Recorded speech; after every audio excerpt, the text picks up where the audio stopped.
neural disorders. The first one is dyslexia. Dyslexia is also known as learning disability. It impairs a person's fluency or comprehension, accuracy to read, speak, spell, arithmetic. There are three types: auditory, visual, regarding attention.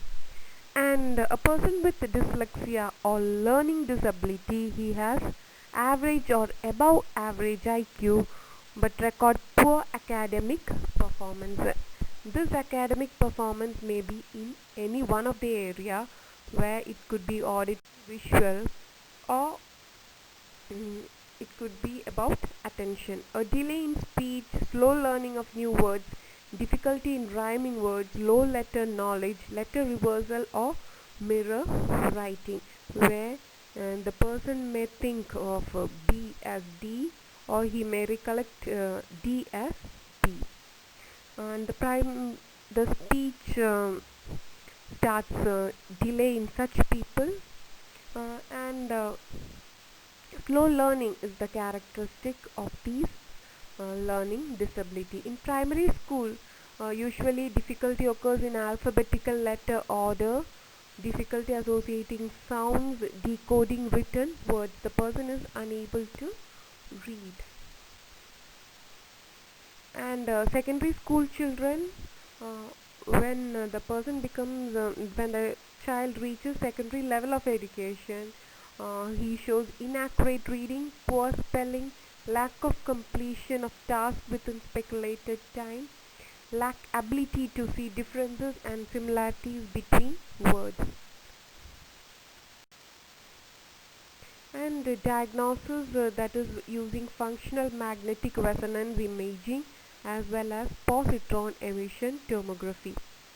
And pathology, speaking about pathology, a deficit in left hemisphere of the brain which is involved in reading, which include the inferior frontal gyrus, inferior parietal lobule, and middle and ventral temporal cortex is seen. Usually dyslexia is genetic. It could be either nutritional or it is congenital.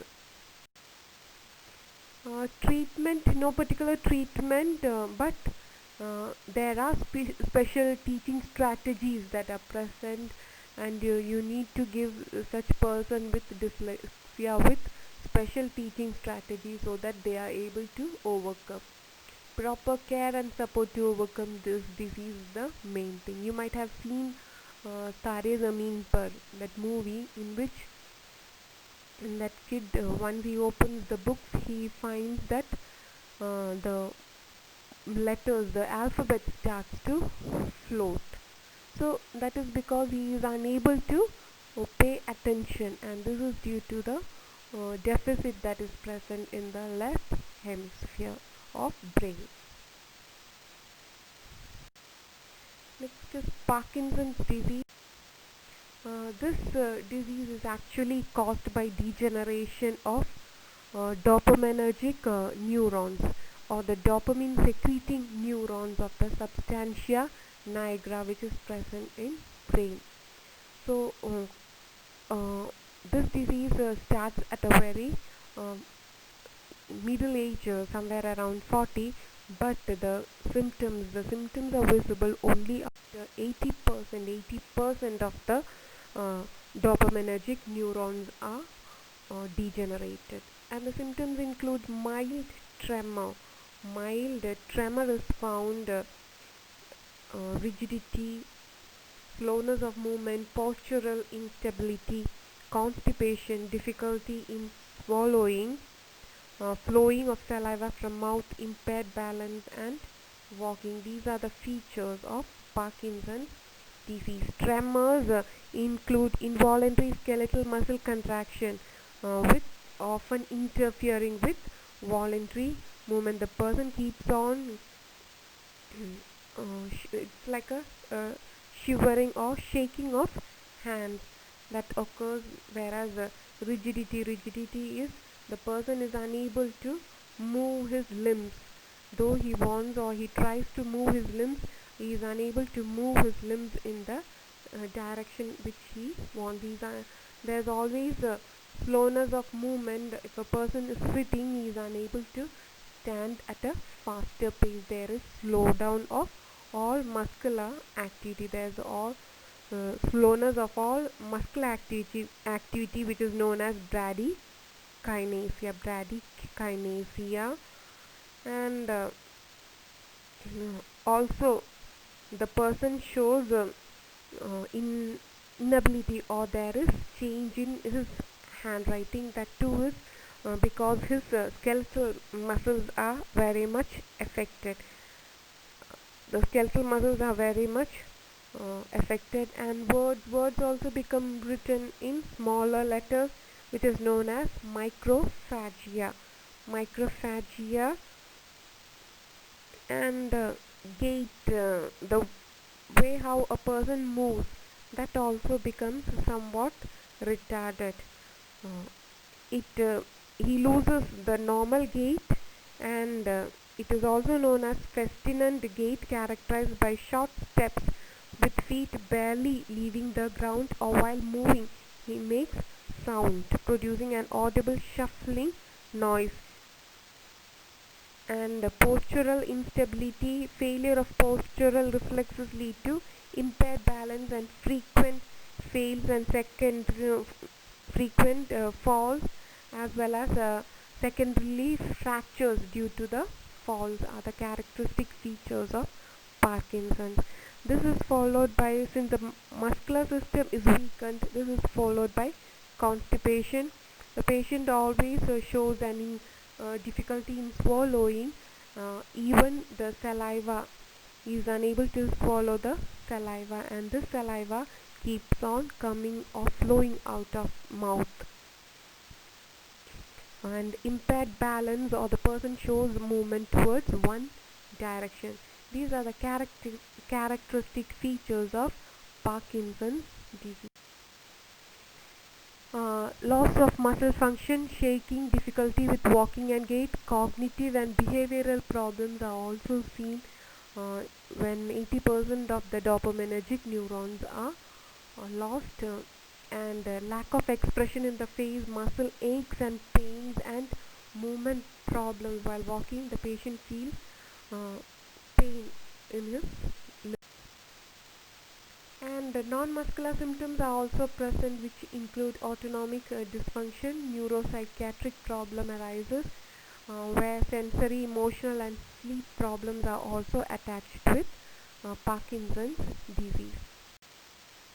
Bradykinesia, which is slow movement. Dyskinesia, involuntary writhing movements, where the hands and well as the limbs start to shake. Even if the person is at rest, there is writhing movements of the limbs, and that is known as dyskinesia. Onset usually appears after age of 40 years, but can begin at any time, including childhood, when it is termed juvenile Parkinsonism. And it affects 1% age 50 years and over 10% age 60 years, and may have undiagnosed early stages of the disease. About 1.5 times more it is seen in men rather than in women. And considerable dopamine loss occurs before the disease is apparent, actually, where it is 80% loss in basal ganglia dopamine content that usually occurs. And symptoms may emerge after a 60% reduction in basal ganglia dopamine content.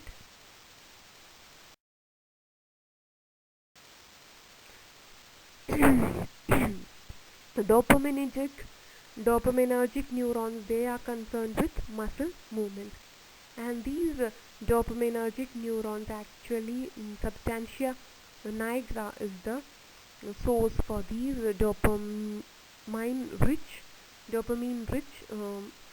neurons in midbrain. The substantia nigra, which is present in midbrain, sends fibers to basal ganglia, and from there it releases dopamine. And this basal ganglia is actually part of this striatum. It's part of this striatum, and actually this controls the muscle movements. And when loss or degeneration of these dopaminergic neurons occur, This leads to mm, slowness in movement or uncontrolled muscle movements.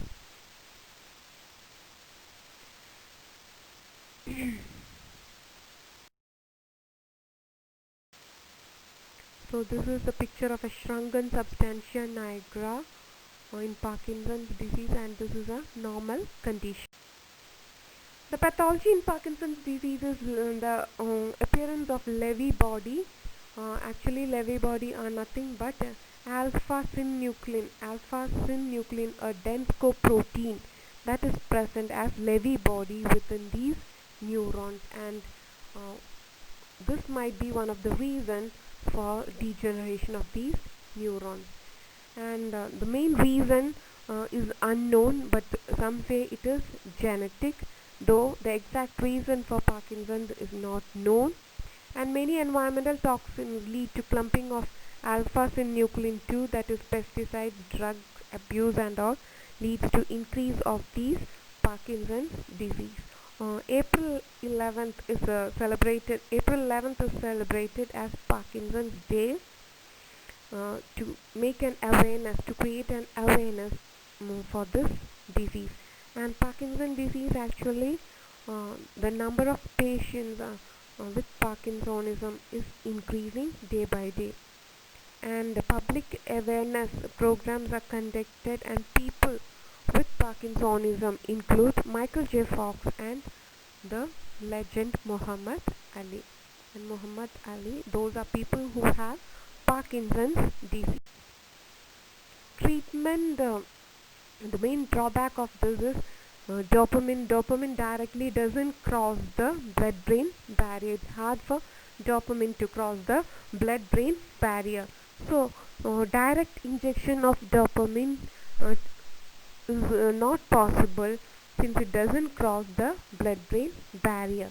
So, levodopa, which is a precursor of levodopa or L-dopa, which is a precursor for dopamine, is actually taken as medicine, and this crosses the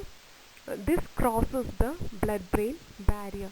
But dopaminergic neurons are also present in either other organs also. So medicines are taken to prevent this levodopa acting in different organs, and for this carbidopa is administered along with L-dopa, and this prevents the conversion of L-dopa into dopamine in other tissues. And this levodopa, that is generally very effective for the first 2 to 5 years of treatment, after which the on-off effects develop. Direct acting dopamine receptor agonists could be used. Experimental brain surgery is one, where electrodes are immersed deep into these substantia nigra, and this or the basal ganglia region, and this has a very good effect, but it is too expensive, and it has its negative effects.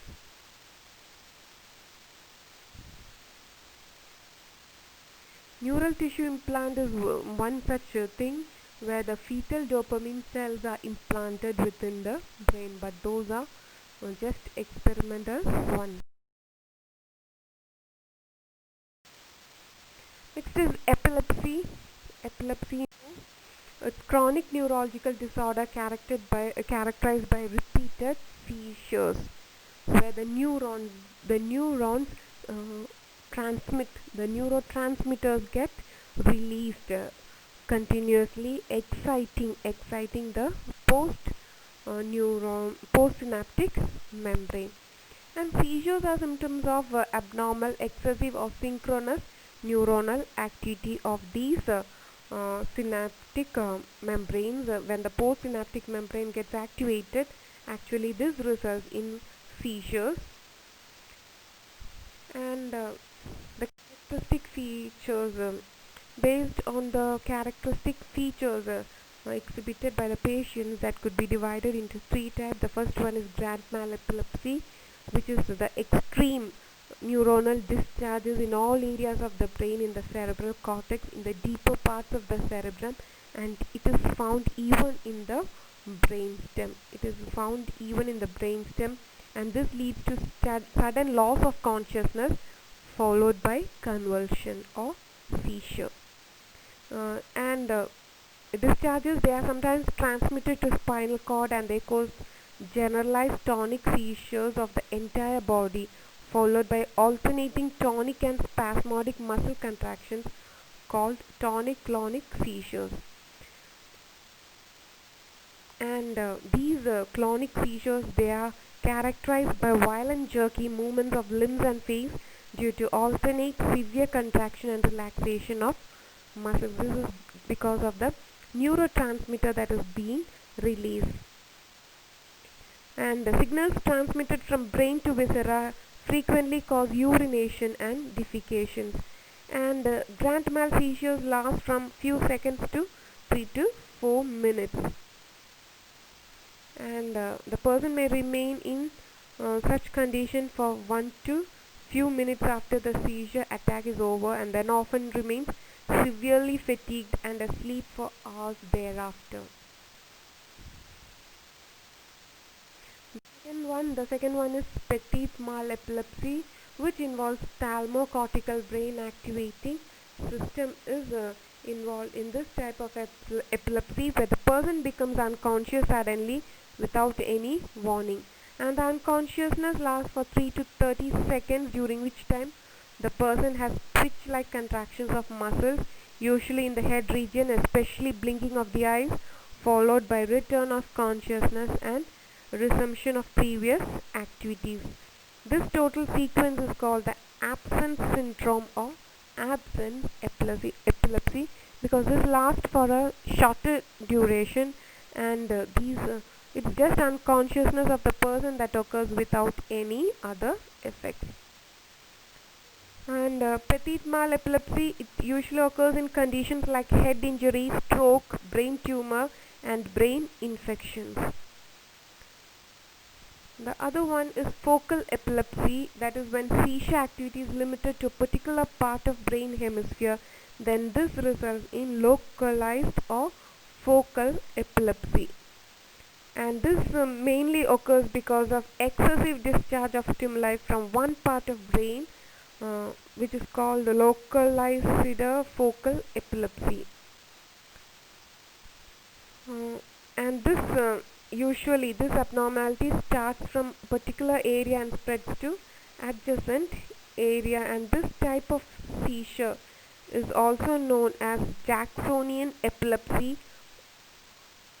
and this is mainly caused due to brain tumors and all. And reflex epilepsy, this is characterized by external stimuli. Maybe it's characterized by emotional outbursts such as abnormal rage, sudden anxiety, fear, or discomfort.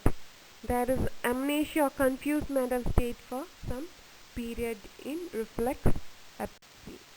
And diagnosis, the best thing or the best method for diagnosis is EEG, based on the wave patterns. You are able to diagnose the disease of epilepsy. And epilepsy, again, the treatment, it's anticonvulsant that is being used, which is carbamazepine, clorazepate, clonazepam, and also surgeries are also conducted for epilepsy. Electrical stimulation, vagus nerve stimulation, these are also methods of reducing this epilepsy, as well as non-invasive surgery like gamma knife, gamma radiation of the usually of the cerebellum. Alzheimer's is the common one and the most important of all diseases of present era. It's premature aging of the brain, extreme loss of mental powers, and it's also known as dementia, and usually 5% of population over 65 years is affected by Alzheimer's disease. It's also called senile dementia. It's also called senile dementia of the Alzheimer's type, or uh, simply as Alzheimer's. And it usually begins in mid-adult life and progressing rapidly to extreme loss of mental powers, similar to that seen in old age people. And symptoms include confusion, irritability, aggression, mood swings, language breakdown, long-term memory loss, as well as withdrawal. And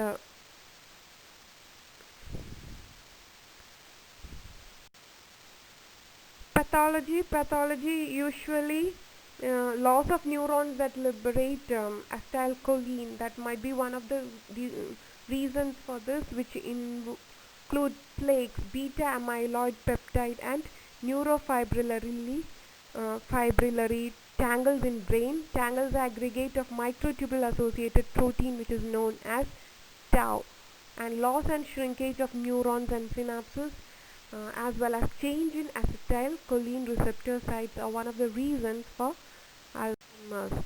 Diagnosis: Alzheimer's could be diagnosed by computed tomography, magnetic resonance imaging, single photon emission computed tomography (SPECT), as well as positron emission tomography (PET). Schizophrenia: split mind, disintegration of the process of thinking, of contact with reality, and of emotional responsiveness. Numerous hallucinations occur during schizophrenia. Pathology is increased dopamine activity in the mesolimbic pathway, and also it is genetic one, where chromosome 5 and the X chromosome is affected.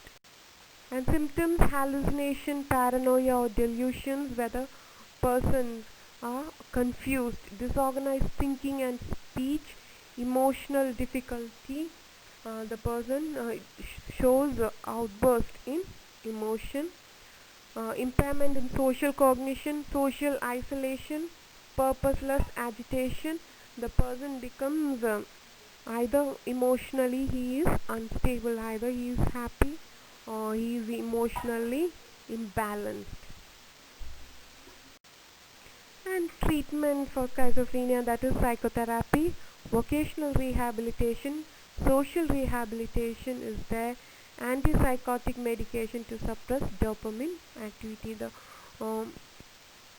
The increase in dopamine secretion that actually causes schizophrenia, and this could be controlled by antipsychotic medications that suppress this dopamine release. Vocational rehabilitation and social rehabilitation, that is another form of treatment, because these people, it is the support that they need, and support as well as they need to be engaged, and that is done through vocational rehabilitation as well as social rehabilitation, and medications are continued in the case of schizophrenia.